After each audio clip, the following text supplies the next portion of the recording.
After a tumultuous couple of weeks and in the midst of a partial government shutdown, many in the media have been slamming the president, and that includes some conservatives who usually support him on television. I took that up with the host of Kennedy, which airs at 9 Eastern on Fox Business Network in New York.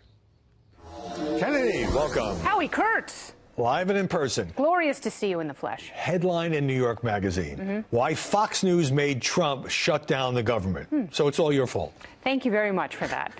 There are massive swaths of the government that I would like to see shut down permanently. Yes, we spend, government is too big.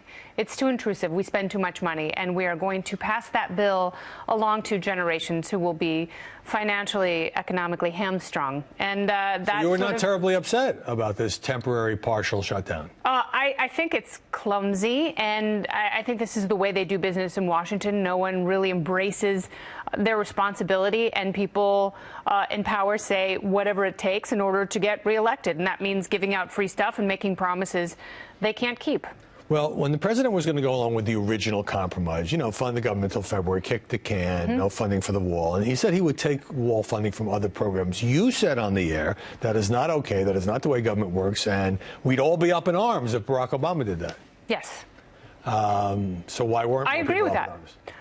I think some of us were, some of us who follow this a little bit more closely as far as government spending, because it's the one area that the real bipartisanship is the addiction to spending in both parties. And that's the big fear, is that they're going to come together and create programs, particularly entitlement programs, that really bankrupt us. We can't afford our expenditures right now.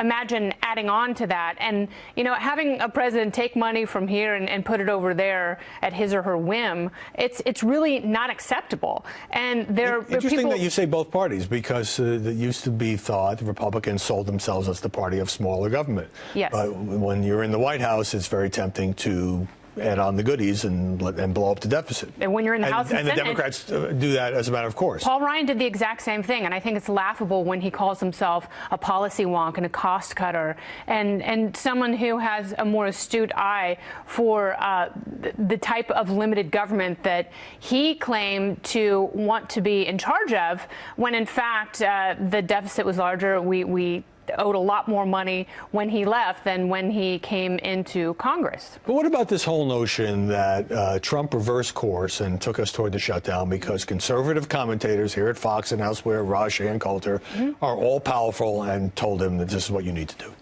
Wouldn't that be great? That would be so much fun. You would like that. If I were the marionette, or no, I don't want to be the marionette. I want to be the puppet master.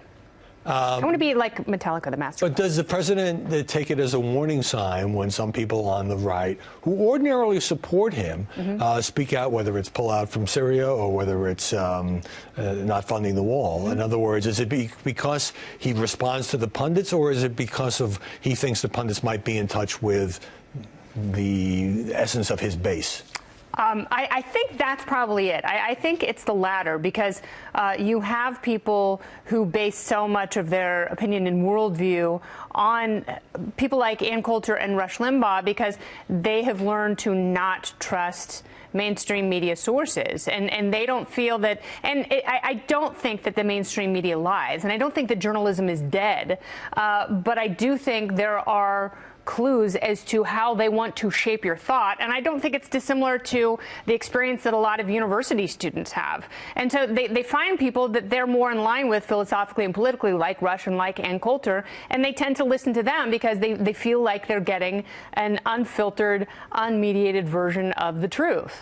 There is no question that the president had a rough week last week. But what's your take on this media narrative? And it grows louder and more insistent every day that this president has produced utter chaos. You've got a government shutdown. You've got the impasse over the wall. You've got the Syrian pullout. You've got Jim Mattis stepping aside. You've got the stock market plummeting.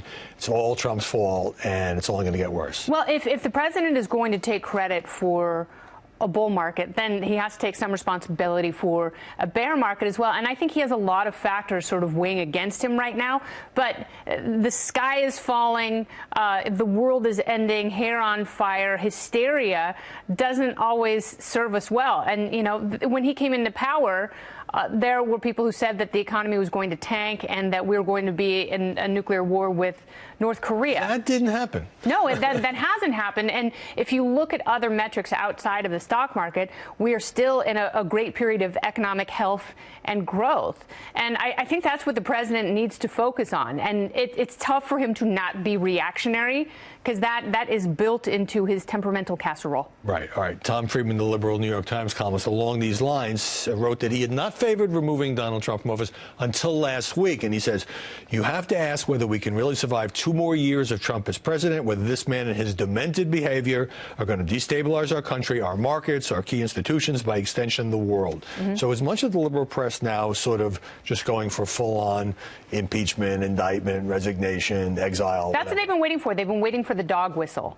And you'll see, you know, they're usually in lockstep with their talking points, whether it's Chuck Schumer or Nancy Pelosi or, you know, members of the media who tend to have a more liberal point of view, is they've been waiting for the switch. They've been waiting for the signal to go full impeachment. And I don't think we should be there. I don't think that we should live in a country where if you don't like the person who's holding office, right, that we should just, you know, extract them and throw them out, because that will happen in reverse when right, there's a Democrat that people don't like. And people said that about the Clinton impeachment, and you're right. If we do this every 4 years, every 8 years, and if you nominate someone like Mark Cuban or Michael Bloomberg or, you know, some non-traditional, or Oprah, God forbid, there may be skeletons in her closet, or, you know, she may be completely over the presidency after 18 months and might try to, and maybe that's what the president's doing. Who knows? Well, maybe we should just nominate somebody who we in the media think is the most entertaining for our business.